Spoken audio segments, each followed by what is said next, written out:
Kalau dari kasusnya rumah rakit, terutama yang ada di Sumatera Selatan, karena ini ada yang di Musirawas dan segala macam. Kemudian melihat tata ruang, bentuk bangunan, material, struktur konstruksi. Oke, kira-kira mau dibahas kemana ini? Proses adaptasinya? Ke arah strukturnya, ke arah tata ruang, atau ke arah adaptasi mereka dalam memahami tepian sungai, atau memahami atau berhuni di atas air, kurang lebihnya. Ada komen? Silakan. Izin Pak. Silakan. Jadi sebenarnya kalau dari kami sendiri tuh tadi kepikirannya buat ini ngebandingin rumah rakit yang Palembang sama kemarin tuh kalau nggak salah Bapak bilang ada yang rumah rakit di Kepulauan Riau Pak, sama yang Bangka Belitung. Ke Kepulauan Riau itu lebih ke suku laut. Kalau ke Bangka Belitung, sorry, kayaknya saya nggak, mungkin saya silap aja. Tapi saya sependek pengetahuan saya nggak ada di Bangka Belitung. Jadi ada dua caranya. Ada yang mau memang suku laut, itu di Kepulauan Riau yang kemarin seperti yang saya sampaikan. Itu kayaknya data jurnal dan segala macam ada, karena suku laut itu sudah didata oleh teman-teman dari UI. Bahkan kalau nggak salah ada disertasi khusus tentang suku laut yang ada Kepulauan Riau. Kemudian ada juga kalau fokus di laut ya, fokus di laut, di air itu ada suku Bajo. Suku Bajo itu tersebar banyak banget, tinggal milih lah. Memang terkenal di Sulawesi. Di Sulawesi itu ada yang di laut, ada yang di danau. Yang di danau itu Danau Tempe. Kemudian ada di Nusa Tenggara Barat, kalau nggak salah di Bungin. Kalau masukkan aja suku Bajo Bungin atau Nusa Tenggara Barat pasti keluar itu. Salah satu kawasan hunian terpadat di dunia, itu suku Bajo. Tapi kalau mau compare atau mau apple to apple dengan Palembang, mungkin bisa dibandingkan dengan yang di Pontianak, Rumah Lanting itu, atau di Banjarmasin, sama aja. Sorry. Di Palangkaraya, di Pontianak kayaknya ada, tapi saya tuh kurang paham. Jadi ada Pontianak, ada Palangkaraya, ada Banjarmasin.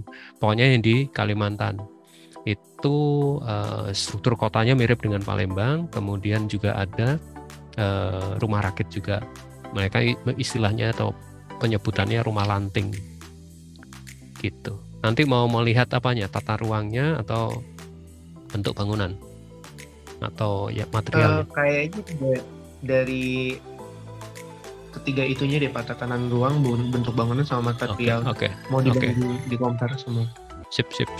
Dikomparasi aja, dibandingkan aja tanpa harus mengulas panjang lebar atau menjustifikasi gitu loh, mana yang bagus ya. Kemudian hati-hati dengan bentuk bangunan, karena bentuk bangunan tolong dicek benar. Ini foto, kalau ngambil foto ya diambil foto kira-kira tahun berapa. Contoh yang ini foto baru kan, bentuknya baru karena material udah seng. Kemudian bagian bawah mereka untuk mengapung itu udah pakai drum, kalau nggak salah, pakai drum di bawah ini. Kalau yang lama ini masih pakai bambu. Beberapa rumah rakit yang di Palembang, saya masuk ke Palembang tahun 2001, itu kita masih menemukan beberapa rumah rakit pakai landasan bawahnya itu bambu. Cuman bambu tidak diambil dari Palembang, mengambilnya dari atas. Itu jadi kesulitan mereka untuk memperbaiki material dan segala macam. Efeknya adalah mereka ganti yang ini, yang baru kan, yang sudah bergeser ke kemana-mana gitu loh. Ini pakai drum gitu, pakai drum, udah berbeda banget, dan bentuknya juga sudah berganti. Ini kan rumah limas yang kemudian dicoba dirakitkan gitu. Jadi agak aneh menurut saya sih, agak aneh bentuknya. Ini kan fungsinya jadi restoran kalau nggak salah dulu. Sekarang entah bergeser kemana lagi. Dulu di depan Kampung Kapiten ada. Nah, sekarang jadi Resto Kapiten. Seru sih. Perbandingan ini seru banget karena kita akan bisa melihat bagaimana ada hunian justru di atas air, yang itu jarang banget dibahas. Tapi dari tatanan ruang, bentuk bangunan, material, saya rasa udah lebih dari cukup gitu loh. Syukur-syukur udah dapat struktur konstruksi. Sekedar informasi aja pengembangan dari struktur ini, kemudian kalau kalian googling namanya arsitektur amfibi, itu yang dikembangkan oleh Pak Wijanarka, dosen dari Universitas Palangkaraya, itu mengembangkan rumah amfibi atau arsitektur amfibi. Basis pengetahuannya adalah pengetahuan rumah rakit. Itu lagi berjalan sekarang, berjalan penelitiannya. Begitu. Ada yang mau ditanyakan? Seru sih. Saya sepakat ini Dan. Jadi tadi kalau buat nge-compare sama rumah rakit Palembang tuh sama rumah rakit yang Kalimantan itu ya Pak? Atau boleh sama yang Suku Bajo? Boleh sama yang Suku Bajo. Kan esensinya gini, kalau mau konteksnya adalah kota, bisa dengan Palangkaraya, Pontianak, atau Banjarmasin. Jadi sama-sama kota berbasis atau berfokus pada sungai. Itu berangkatnya. Atau tidak melihat kotanya, tapi melihat materialnya. Dalam pengertian melihat objeknya, objek amatan, yaitu rumah rakit. Itu bisa dibandingkan dengan Bajo. Gitu. Silakan. Jadi konteksnya mau mengkaitkan Palembang atau hanya sudah Pak, pokoknya saya mau lihat rumah rakit tatanannya seperti apa dengan Suku Bajo, ya cukup, nggak apa-apa. Karena itu udah sama kan, udah apple to apple gitu loh. Ya. Iya, baik Pak. Terima kasih Pak. Tinggal lihat aja nanti Suku Bajo yang di mana, karena Suku Bajo yang di Danau Tempe itu berbeda banget dengan Suku Bajo yang di Bungin. Bungin itu di Nusa Tenggara Barat. Nah, ada bahkan Suku Bajo yang sampai di Kanada apa segala macam, saya lupa. Ada persebaran Suku Bajo itu seru banget. Itu ada cerita sendiri lagi migrasinya atau proses perpindahannya mereka. Terserah yang mana. Konteksnya kan konteks hunian di atas air gitu kan. Apakah konteks hunian di atas air yang plus kota, jadi ikutan kotanya, sehingga perbandingannya konteks kotanya, kota sungai gitu, atau ya sudahlah pokoknya hunian di atas air. Jadi Bajo bisa masuk, nanti ke suku laut yang di Riau juga bisa masuk, Kepulauan Riau itu bisa masuk. Begitu kurang lebih ya. Sip, seru. Baik, terima kasih Pak. Sama-sama. Yuk, kelompok 2. Ada wakilnya yang mau berkomentar. Fokusnya di Ong Buncit. Ada Pak. Oke. Silakan. Mau lihat apanya dari Ong Buncit? Nah, jadi kami itu mau bahas akulturasi dari arsitektur itu percampuran budaya Cina sama Melayu Palembang. Okay. Ini saya kan kalau rumah Cina itu biasanya tuh bukan panggung bentuknya kan Pak. Kalau benci ini kan itu strukturnya tuh panggung, jadi kita akan membahas itu juga. Oke. Tata ruangnya saya penasaran, apakah di Ong Buncit ada courtyard? Nggak salah, nggak ada Pak. Nggak ada kan? Oke.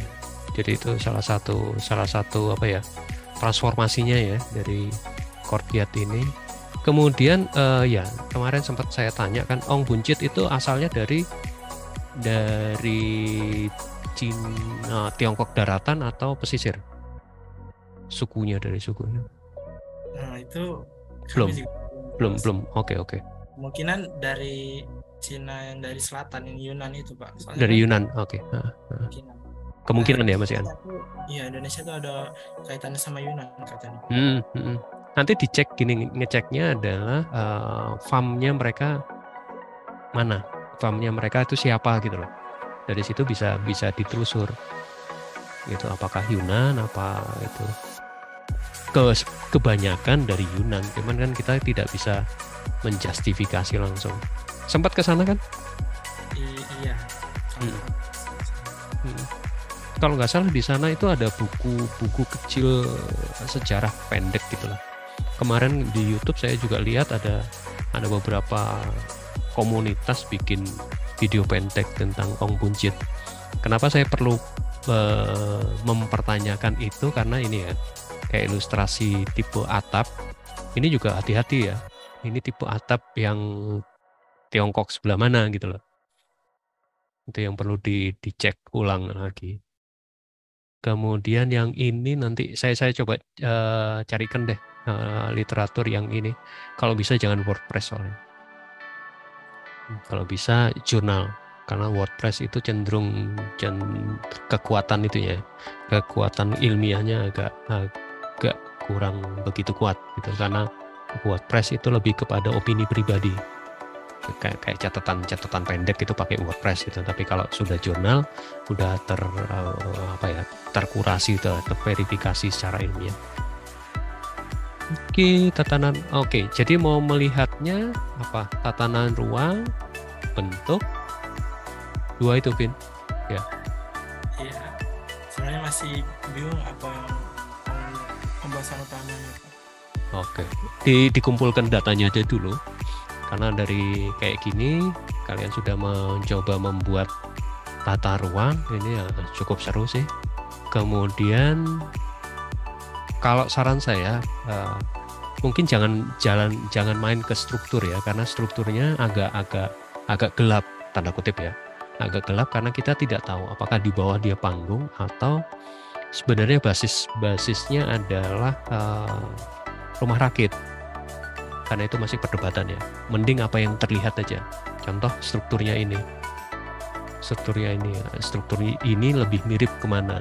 Kemudian apakah ada alkulturasi dengan Melayu atau dengan rumah limas. Katakanlah langsung nembak ke rumah limasnya. Atau di interiornya atau ornamennya adakah berhimpit dengan ornamen rumah limas gitu. Bisa ke. Jadi apa yang terlihat aja. Itu jauh lebih aman gitu, tanda kutip ya. Kita tidak meraba-raba. Kalau tata ruang pasti kan kelihatan, kemudian ornamen pasti kelihatan dan jelas ini kan ornamennya seperti apa. Saya sudah lama nggak ke situ, pengen ke situ lagi nanti kapan lah. Kemudian bentuk atap juga bisa, apakah ini atapnya model seperti ini atau sudah terjadi penyederhanaan kayak gini. Penyederhanaan untuk beberapa elemen bangunan, elemen atapnya gitu loh. Gitu sih. Yang terlihat aja ya kelompok 2 ini. Jangan mengarah yang ke struktur dan segala macam yang efeknya adalah kira-kira gitu. Itu agak menakutkan sebenarnya. Gitu sih ya. Kurang lebih. Main dari ornamen, main dari tata ruang aja cukup sih, saya pikir. Gitu. Udah cukup rumit tuh.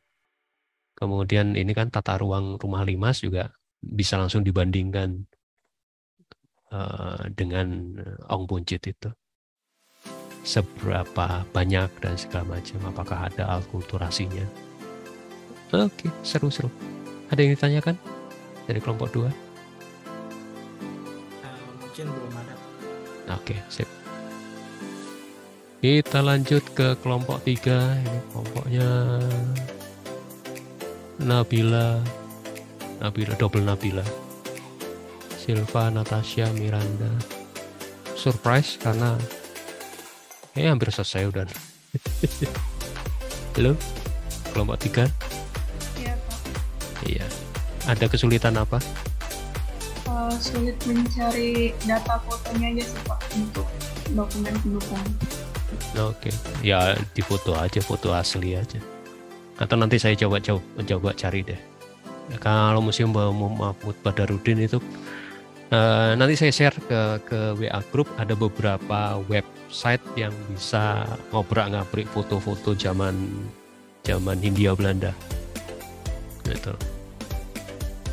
Ini kayak gini itu kan, ini kan replika udah kesekian buku sekian. Saya pernah dapat foto asli, ini sketsa yang kemudian difoto asli. Gitu. Ada kesulitan untuk pembahasan? Sejauh ini belum sih Pak, tapi rencananya mau nambahin untuk analisis bentuk bangunannya lagi. Ya karena ini serunya dari kasus ini, Museum SMB ini adalah alkulturasinya, dan nanti saya cek kesejarahannya. Cukup seru sih yang ini. Nah, kan benteng lama yang dihancurkan, kemudian ceritanya sih bata-bata itu kemudian dibangun ulang gitu kan. Jadi benteng dihancurkan, materialnya dipakai dengan bentuk yang seperti itu gitu, yang kemudian masuk dalam kategori arsitektur Indis. Tapi juga dicek nanti tahun berapa ya, 1823. Oke. Selesai 1825. Yap. Kalau tata itunya, denahnya dapat enggak? Atau tata ruangnya dapat enggak? Belum dapat Pak. Belum dapat ya? Iya. Ya mungkin bisa bentuknya aja kalau tata ruangnya nggak dapat, karena sekarang apa yang di SMB 2 itu memang beberapa sudah dimodifikasi lah, disesuaikan dengan kebutuhan. Oke, nanti saya share. Thank you kelompok 3, tinggal menambahkan beberapa foto ya. Kemudian ini peta juga, jangan lupa ini peta. Kayaknya bergeser ini kan talang semut ya. Apakah kamu membahas talang semut? Oh iya, oke. Sedangkan yang di itu sendiri nggak dapat ya petanya. Iya Pak, belum dicari lagi. Oke, sip. Tapi secara garis besar udah kelihatan ya, tinggal beberapa ilustrasi kecil. Oke, nanti saya coba lengkapi. Kalau dapat saya coba share nanti. Kelompok 3 beres, kelompok 4. Kenapa kelompok 4? Sorry, mohon maaf Fauzan, saya geser karena pergerakan kelompok ini cukup memakan tempat. Karena saya geser agak jauh. Oke, gimana? Ada kendala enggak mengidentifikasi sekian banyak rumah adat di Sumatera Utara? Yang kan? Oh, ya, benar Pak. Mungkin tuh menjadi kemarin tuh salah satu permasalahan dari kelompok kami Pak. Contohnya saja saya kemarin tuh saya bikinkan rumah adat Bolon Pak.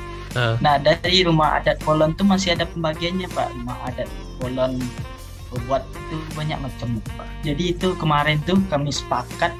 Jadi buat masing-masing pembahasan rumah adat ini yang lebih ke spesifik atau yang lebih menonjol Pak. Yep. Nah itu untuk pembahasannya itu kami masih agak ragu Pak.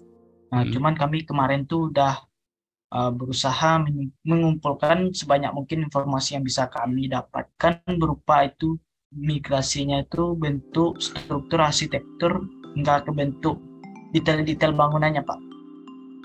Oke. Nah, kemarin itu dari awal kami kan maunya itu membahas tentang kenapa rumah adat di Sumatera Utara ini berbeda-beda bentuknya padahal dalam satu daerah.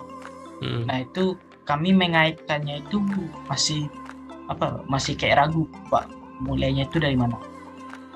Oke, kalau saran saya ya ini karena rumah adat itu biasanya memang tidak single building. Mereka itu sebuah kayak kompon itu satu klaster gitu lah, sehingga yang disebut rumah bolon itu pasti ada macam-macamnya. Rumah bolon yang akan ditempati oleh katakanlah ketua, yang akan ditempati oleh anggota keluarga yang seperti apa, itu punya fungsinya masing-masing. Sehingga secara saya tertarik dengan pernyataan kelompok tadi bahwa ya sudahlah cari yang paling umum dibahas. Itu penyelesaian satu permasalahan, karena memang biasanya di sebuah rumah adat itu memang banyak, dalam satu kampung itu macam-macam gitu loh, dan sebutannya sendiri-sendiri. Efeknya ada sebutan sendiri-sendiri, terus kemudian antar kampung juga punya sebutan lain gitu loh. Hingga kemarin pertanyaan Fauzan, Pak, ini yang benar yang mana? Semua benar gitu loh. Karena tergantung tempatnya dia mengambil data, tergantung dengan siapa wawancaranya, tergantung kapan dilakukan, itu beda-beda. Ribetnya di situ memang kalau untuk pembahasan rumah adat. Kemudian saran saya untuk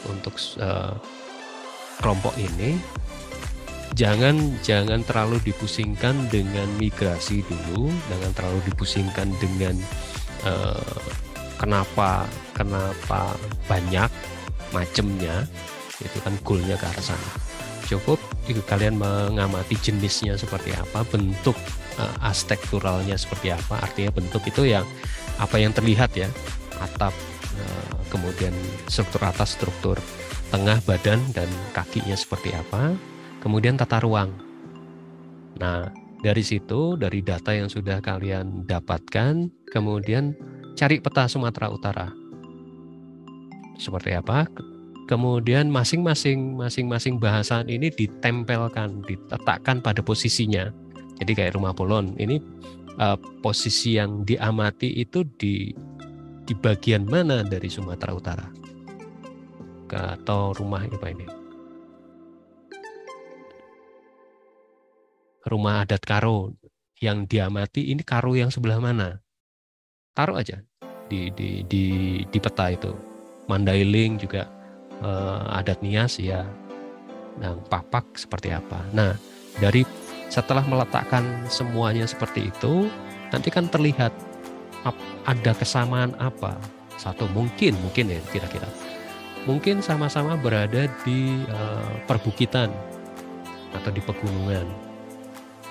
Kemudian bisa dicek dengan jalur kegempaan, apakah dengan sama-sama punya kecenderungan gempa yang sama. Kemudian masuk, kalian lihat ke strukturnya terhadap gempa, bagaimana responnya mereka. Itu bisa dapat itu. Atau kalau nggak mau ribet sampai kegempaan, ke iklim deh. Tadi saya sampaikan bahwa mungkin sama-sama di bukit dengan suhu rata-rata harian katakanlah di bawah 25-20 derajat, itu punya efek terhadap badan bangunan, terhadap tata ruang yang berbeda pasti dengan beberapa rumah pesisir, itu kan akan beda. Cross ventilasinya juga akan, mereka lebih cenderung tertutup gitu loh. Jadi caranya adalah letakkan aja dengan data seperti ini sudah disampaikan, kemudian letakkan di peta, dilihat kesamaan posisi geografisnya apa. Dari kesamaan kondisi geografis dilihat, kemudian masuk ke tata ruang, masuk ke struktur. Dari situ kemudian bisa disimpulkan. Kita fokus kesamaannya dulu. Kenapa sih meskipun bentuknya berbeda ada kesamaan apa? Nanti baru dari tentang perbedaan dan segala macam itu nanti berikutnya aja gitu. Nanti kita diskusi lebih lanjut untuk mengeksplor. Karena saya nggak berani menyampaikan pendapat karena ya sama-sama buta datanya juga kan. Nanti dari eksplor baru kita lihat. Atau nanti ujungnya ya bukan menjawab penasaran kalian, bukan, tapi justru pada identifikasi kekayaan arsitektural gitu loh. Bahwa dari sekian banyak, meskipun bentuknya berbeda, ternyata mereka merespon hal yang sama, contoh tadi iklim atau kegempaan, dengan metode yang mungkin kurang lebih sama, mirip gitu. Sistem struktur di bawahnya atau ketertutupan tata ruangnya seperti itu. Bisa seperti itu. Jadi nggak usah dipaksakan untuk mencari kok beda-beda sih. Karena beda-beda kemungkinan ke arah ritual atau perilaku mereka dalam berhuni. kebutuhan ruang mereka berhuni terkait dengan ritus, terkait dengan ritual tradisi itu yang mungkin akan membedakan, atau kaitannya dengan simbol itu kan udah kaitan ke sana. Agak panjang urusannya itu kan, nanti lebih ke antropologi. Kita fokus ke arsitekturalnya aja dulu. Justru mencari kesamaannya, bukan mencari perbedaannya. Ya, itu sih saran saya untuk kelompok 4. Itu Fauzan atau yang lain silakan. Kalau mau berkomentar dari kelompok 4 ini.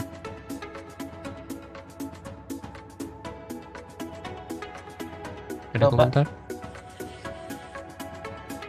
Cukup, Fauzan?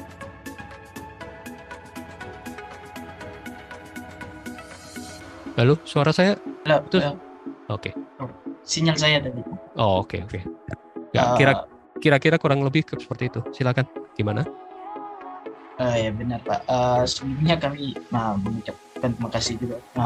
Dari penjelasan Bapak tadi itu mungkin itu menjadi bentuk gambaran awal lah dari kami buat pembahasan tadi Pak.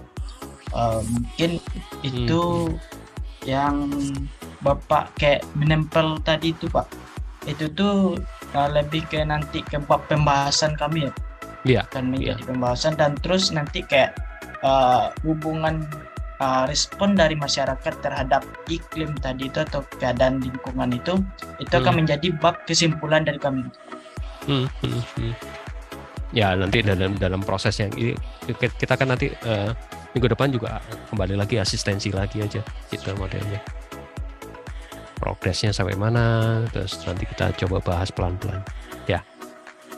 Oke, tapi minggu ini target saya sih udah dari 4 kelompok ini sudah mulai kelihatan kasusnya seperti apa, permasalahannya seperti apa, dan cara mengolahnya seperti apa, cara menganalisisnya udah mulai terlihat gitu. Jadi tinggal dieksekusi aja. Ya. Terima kasih Pak. Ada yang lain dari kelompok 4 mungkin mau ditanyakan? Luar biasa kalian dapat data detail gini.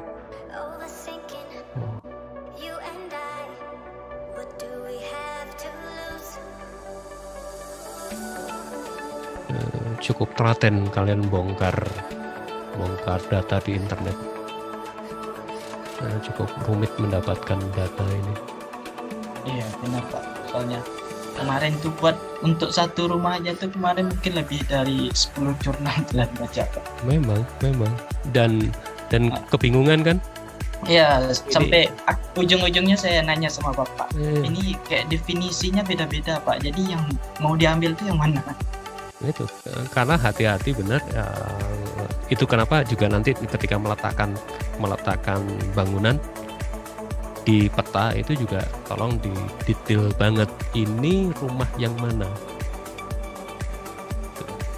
Kayak Mandailing itu kan punya daerah, katakanlah daerah teritori si suku Mandailing kan. Dia Mandailing yang mana? Sama kayak pertanyaan kemarin di Bali Age yang mana? Bali Age yang Karangasem atau yang mana gitu. Karena akan sangat-sangat berbeda gitu. Dan itu uniknya. Makanya ini yang cukup memakan waktu gitu Pak. Kalau udah dapat ditentukan kayak gini ya, oke, sudah berani dipastikan bahwa ini adalah detail untuk bangunan yang ini, itu udah luar biasa. Data di internet itu banyak banget, cuman kita mesti hati-hati apakah benar yang ini, yang Karo. Jangan-jangan ini si Walu Jabu ya? Lalu siapa yang adat Karo? Iya, si Walu Jabu. Tolong dicek apakah masih ada apa enggak. Karena waktu 2020 atau 2019 satu itu kebakar habis. Oh iya Pak, kalau yang ini masih ada, terus yang itu tuh ada di daerah lain gitu Pak. Yang kan ini ada pembagian daerahnya lagi Pak yang Nah, yang satu daerah itu emang ada rumah adat Karo yang emang kebakar semua, jadi udah habis semua rumahnya. Ya. Tapi yang ini syukurlah. Karena saya masih ingat itu yang ini loh. Ini udah jarang pakai banget gitu loh. Yang masih punya ini, yang sering terjadi, yang sering muncul di gambar yang ini. Gitu. Sering ada di gambar dan masih ada, walaupun kondisinya juga sudah cukup miris. Kayaknya ini kondisi yang masih digunakan secara aktif gitu loh.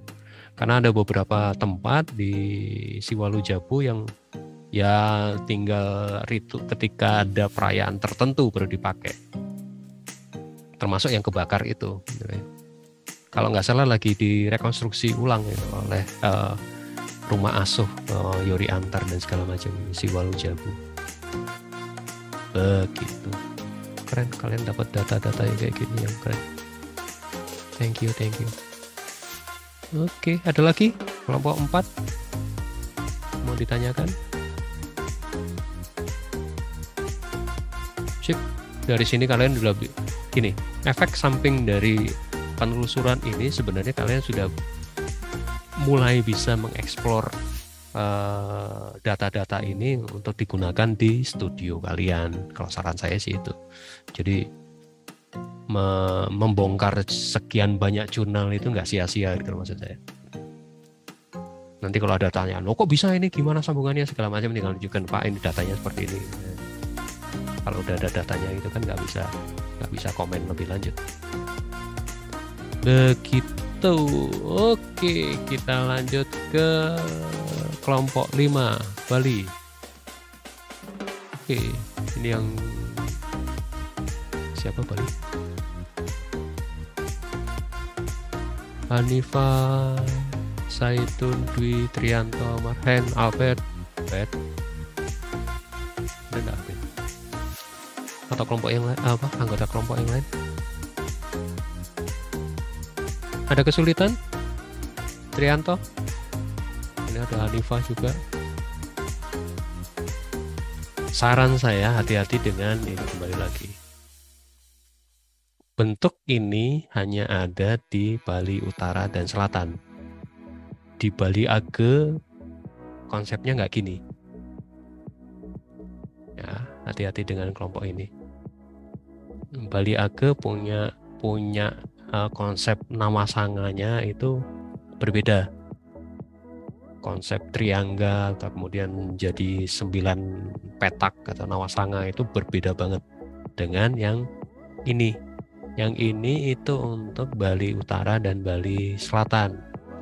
Atau beberapa yang menjelaskan bahwa itu adalah pelarian atau punya koneksi dengan Majapahit. Sedangkan Bali Age itu punya tata ruang yang berbeda. Itu nanti saya akan coba tambahkan, saya tempelkan di beberapa di. Jadi hati-hati banget, terutama memang Bali Age. Kecenderungan orang melihat Bali itu ya dengan petak 9 ini, dengan triangganya ini. Nada utama sama sampai ke Niste dan Niste gitu. Itu yang berbeda. Astala Kosala Kosalinya juga berbeda. Astala Kosala Kosali yang ini itu yang untuk Bali Utara dan Bali Selatan. Berbeda dengan yang di Bali Age. Bali Age cenderung linear, memanjang. Kalau ini cenderung berkelompok, compound gitu.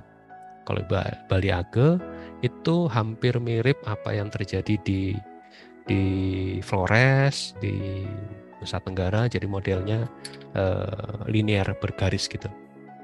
Jajaran rumah, terus kemudian ada sentralnya di bagian atas dan bagian bawah. Bagian atas itu biasanya ada pura, di bagian bawah di arah ke laut itu biasanya tempat ngapen dan kemudian tempat pemakaman. Sebelum diapen mereka bisa makam. Ada makam Banjar istilahnya. Nah ini juga hati-hati benar. Nanti tolong dicek lagi ya kelompok ini. tata ruang terutama yang ada untuk di Bali Age. Begitu. Ada komentar? Yang memang perlu ketelitian terutama di Bali Age dan beberapa rumah adat lainnya itu hati-hati. Kembali lagi ke di mana dia letaknya, karena sama-sama Sumatera Utara itu beda banget, sama-sama Mandailing, sama-sama Siwalu Jabu ternyata beda banget. Tuh, nanti oke, gitu catatan Anda untuk kelompok 5. Sekarang belum ada, Pak. Oke, jadi hati-hati ya dengan Bali Age. Ada kok, saya sempat lihat, nanti kalau saya nemu saya tempelkan deh di bawah sini. Oke, lanjut kita ke kelompok 6. Kelompok 6 ada Bimo, ada Raihana, Rintan. Ada permasalahan? Oke. Silakan. Mungkin untuk ini agak miss sedikit, Pak, yang mana harusnya data itu pure dari awal itu malah ditaruh di tempat data sama teman saya. Nggak apa-apa. Nanti tinggal diatur lagi, ulang aja. Untuk usulan kasus itu ada di bawah, Pak. Jadi oke, lewat Kampung Kapiten, segi arsitektural, oke, elemen ya berarti ya, elemen arsitektural, jadi atap, kemudian pilar, kolom ya, jangan pilar, courtyard. Jadi ingin atau membongkar Kampung Kapiten itu dipengaruhi oleh apa aja gitu ya, kurang lebihnya. Iya, Pak, sama ini pas kami datang ke situ pemiliknya tuh sering ngejelasin tentang benda-benda peninggalannya juga, Pak. Jadi mungkin ini salah satu tambahan yang mungkin kami bisa bahas juga, kayak altar tempat sembahyang itu memang peninggalan dari zaman dulu terus dipertahankan sampai sekarang, Pak. Iya, itu sayang banget itu di altar ini, gambar altar. Oke, gambar altar ini dulu, ini baru. Dulu itu ada istilahnya itu tempat abu, dalam pengertian gini. Mereka kan sembahyang pakai hiyo gitu loh, atau dupa itu. Jadi abunya biasanya ditaruh di sini dan tidak dibersihkan. Nah, jajaran tempat wadah abu ini yang kemudian ketika tahun baru, saya lupa tahun berapa, itu dicuri habis. Ya, Pak, pemiliknya juga pernah cerita itu memang pernah dicuri habis. Tapi untuk batu yang paling depan itu, yang batu besar itu sampai sekarang. Iya, nggak bisa ngangkat, beratnya minta ampun. Ya, beratnya minta ampun. Ini untung di atas ini susah agak menjangkau, kebetulan ketahuan. Kemudian untung juga ini nggak diambil karena memang ini nggak ada harganya sih. Ini sebenarnya tidak ada harganya, wadah ini tidak ada harganya. Cuman karena materialnya adalah logam sehingga kemungkinan tidak dijual mentah-mentah, tapi akan dilebur gitu. Agak miris saya lihat rumah ini, terutama berkaitan dengan meja altar ini. Karena banyak sekali benda-benda yang detail bagus itu hilang, dicuri gitu. Oke, menarik sih kalau mau mengamati elemen dekoratifnya gitu. Itu tidak banyak gitu loh. Artinya kita kan kalian bisa lihat ini pengaruhnya kemana, ke Cina, ke Tiongkok daratan atau ke Tiongkok pesisir, atau kemudian ada makna apa di situ. Ini bisa dibongkar seperti itu. Kayak yang elemen ini itu banyak yang mengkaitkan dengan elemen dekoratif Melayu, karena kan lebih ke elemen apa ya, tumbuhan gitu, bukan binatang dan segala macam. Sampai sekarang ada beberapa saya sampai masih penasaran dengan beberapa tulisan, katakan ini kan lambang keluarga atau lambang seseorang. Yang ini nggak ada lambangnya, kemudian ini ada lambangnya dan segala macam. Dan tulisan ini kan nama sebenarnya. Nggak ada yang bisa baca sampai sekarang, apalagi saya. Oke, jadi yang mau lihat elemen dekoratifnya, elemen arsitekturalnya, ya gitu. Iya, Pak. Juga ada peninggalan yang kayak perjanjian dari Belanda itu juga, Pak, jadi sorotan kami. Sempat kami foto juga. Oke. Oh, surat penunjukan, penunjukan bahwa dia diangkat sebagai kapiten kapiten Tionghoa. Gitu. Iya Pak. Nah, kalau yang ini sih baru, yang ini mungkin agak lama beberapa. Oke, sip. Ke kelompok 7 ada Netania, Fajar, Davin, Lula, Tria. Siapa yang mau menjelaskan? Fokusnya ke ini, rumah kaki 1000. Terus mau diapakan rumah kaki 1000 ini? Ada bahasan proses pembangunan, ada sirkulasi, ada material. Iya Pak. Gimana? Maunya gimana? Fokus ke satu rumah ini ya, rumah kaki 1000 aja. Iya Pak, rencananya mau fokus ke sana. Terus yang mau dilihat proses pembangunan, material, kemudian iklim. Nah ini juga sama sih dengan yang Sumatera Utara tadi. Tolong dilihat rumah kaki 1000 ini posisinya di mana dan iklimnya bagaimana. Iklim mikro ya, bukan iklim tropis lembabnya. Jadi silakan bongkar-bongkar BMKG. Itu data yang paling mendekati di daerah ini. Rumah di mana sih? Saya jujur penasaran rumah kaki 1000. Banyak dengar segala macam. Papua ya? Iya. Papua Barat. Papua sekarang bagi 3, bingung aku. Barat, Timur, ya yang di pegunungan ya? Iya Pak. Oke. Jadi dicek lagi iklimnya seperti apa, iklim mikro ya sekitarnya. Kemudian saya sih penasaran dengan kaki 1000 ini. Kenapa kaki 1000 itu lebih kepada ketersediaan material di sekitarnya. Jadi di sekitarnya itu mungkin tidak punya pohon dengan penampang kayu yang cukup besar. Ada penampang kayu yang kecil-kecil. Ada, kalau toh besar itu tidak sampai yang seperti yang di Palembang atau Rumah Limas itu kan penampang kayunya besar banget gitu loh. Bisa sampai 50 kali 50 atau 40 kali 40 cm. Di sini kayak penampangnya tidak terlalu besar. Bisa dicek juga dengan kondisi geografis dan sumber daya pohonnya kira-kira yang bisa tumbuh di situ apa. Saya curiganya lebih ke situ sih. Kenapa mereka sampai membuat dengan banyak penopang, karena memang ketersediaan materialnya di sekitar ini yang tidak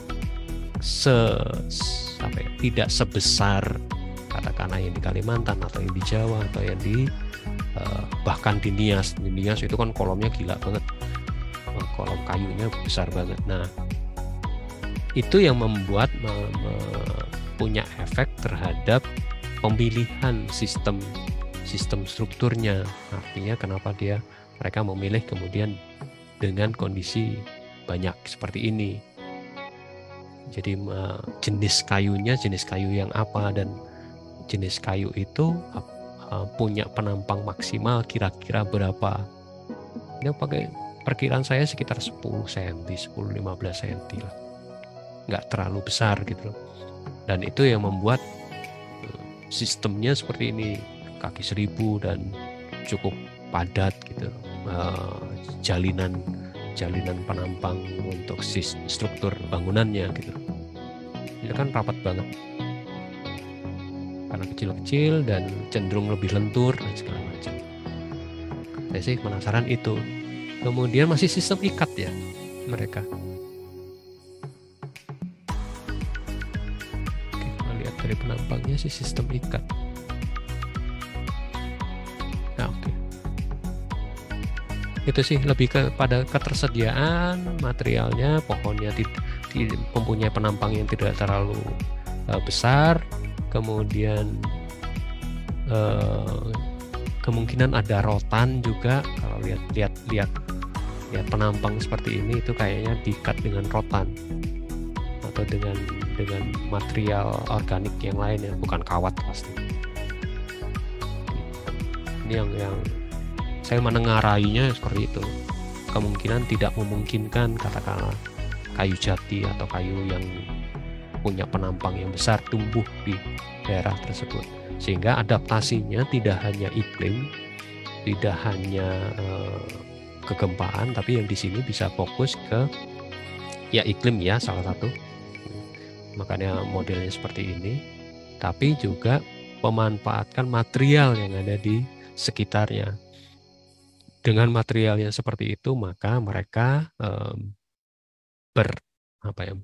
proses berhuninya memanfaatkan material yang ada di sekitar tanpa harus mengada-ngada, sehingga penyesuaian terhadap sistem strukturnya tempat mereka berhuni, dan tentu efeknya ke dalam ruang dalamnya gitu loh. Ruang dalamnya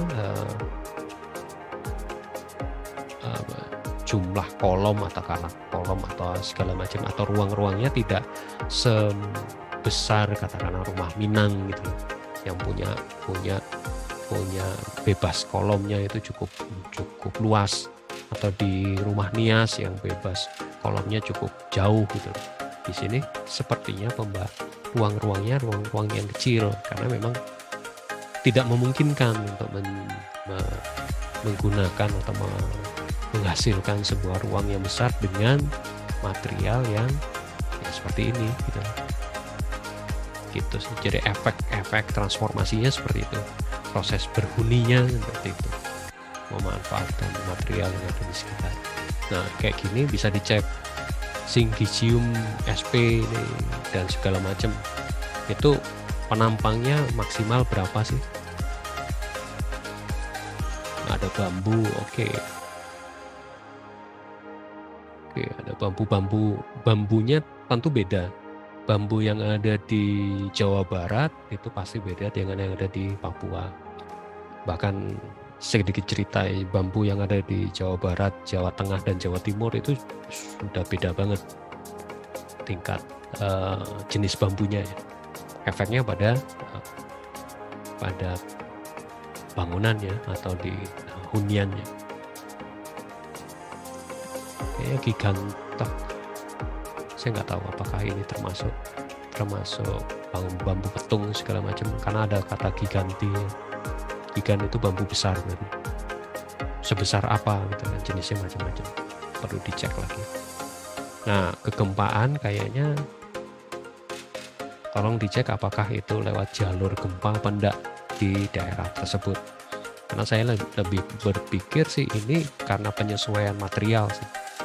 Dan iklim di Papua itu apalagi yang di pegunungan cukup seru ini kayaknya. Anginnya cukup keras, kemudian perbedaan siang dan malam juga cukup ekstrim, dan sering terjadi badai yang sependek pengetahuan saya tentang Papua ya. Dari jenis penerbangan tiba-tiba cerah gitu, matahari kelihatan tiba-tiba dalam waktu 10 menit, 5 menit itu tiba-tiba badainya badai es tadi misalnya. Itu yang menarik dari Papua. Nah, apa silakan fokus di sini, tinggal dikembangkan lebih lanjut. Oke, makasih Pak. Sama-sama. Kelompok selanjutnya, kelompok 8, ini yang fokus ke Kacirebonan ya? Siapa ini kelompok 8? Iya Pak. Oke. Ada masalah? Sejauh ini belum sih Pak. Ya, datanya cukup seru sih Kacirebonan itu. Cirebon itu rumit, hampir rumitnya mirip dengan Palembang. Tiongkoknya ada, Belandanya kuat, Melayunya ada, kemudian unsur Islamnya juga masuk, ribet minta ampun. Kayak gini kan, ini kan naga, itu pasti pengaruh Tiongkok ini kan. Megamendung, Jawa, nah, pedalaman. Kemudian dari bentuk ini udah kelihatan ini pengaruh Belandanya kuat. Ngecek enggak ini materialnya kayu atau besi? Itu kayu Pak. Oke. Tapi ada yang besi kan ya? Ada yang beton. Ada yang batu bata juga. Oke. Sip. Cukup rumit. Hijaunya juga hijau khas ya. Ini warna hijaunya warna hijau apa? Arsitektur Islam. Hijaunya itu beda banget. Dan kalau Palembang itu merah ketemu Prada, ketemu emas. Kalau di sini biasanya ketemu hijau. Oke, beberapa titik. Ini obat emas. Oke. Kemudian melihat tatanannya, tatanan ruang secara keseluruhan ya. Ke satu keraton ini ya. Gimana Pak? Tata ruangnya yang dilihat itu satu keraton itu kan? Jadi iya, Pak. Satu gini ya. Oke. Kemudian mau dibandingkan dengan apa tata ruang ini? Atau tidak mengarah ke sana? Enggak sih Pak, cuman lebih ke membahas keraton Kacirebonan jadi dalam min. Oke. Sip. Ya. Nah, tata ruangnya ya ini personal sih, cukup seru gitu loh. Apakah ini sama dengan keraton Jogja, keraton Solo, atau dengan keraton yang lainnya itu. Tapi kalau mau fokus ke elemen atau ke bangunannya nggak apa-apa, itu pilihan. Oke, thank you. Ya kalau ada kesulitan dan segala macam, tolong disampaikan di grup ya. Bareng-bareng belajar. Baik Pak, terima kasih Pak. Oke, kelompok terakhir kelompok berapa sih? 7, 8, 9